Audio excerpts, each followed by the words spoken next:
All right, you just got back from your 3-minute ride. Hopefully you enjoyed your bike ride because it's going to feel a lot different the next time you go out. So on the back of your card here, we got some data. And you look on the card here on the chart, what you see is you've got first thing we're going to do is record all the information that you have. We're going to record the fore aft of the saddle, based basically on where your bar is to the nose of the saddle. We're going to measure the height of your saddle down to your bottom bracket, and we're going to measure the tilt of your saddle, because when you put the BodyFloat on, it doesn't change anything. All your metrics remain the same, and that's going to be a key element. The system does not move in a way that affects your geometry on the bike. So let's first take those measurements. Like I said, we'll need I prefer to use the metric system. I'm going to go from the stem center to the nose of the saddle, and I'm at 44.7 centimeters.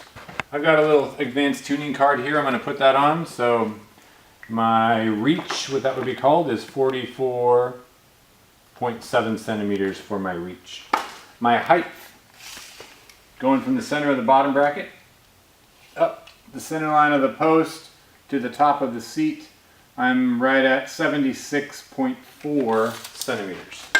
So I record that on my card, 76.4. My tilt of my saddle is very flat. So I want to maintain, when I put it on the next time, I'm going to have a nice flat saddle.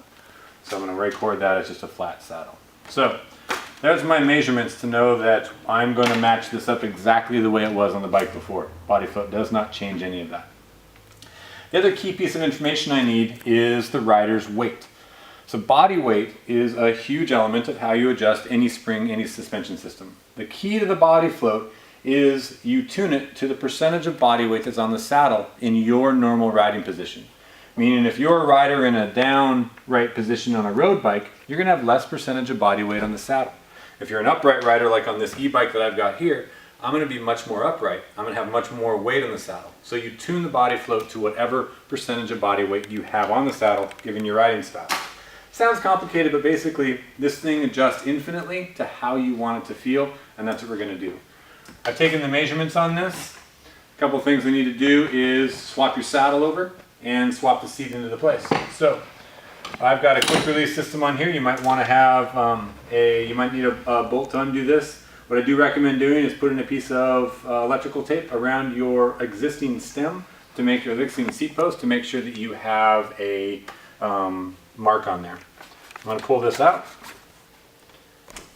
and I'm going to remove this saddle from the seat.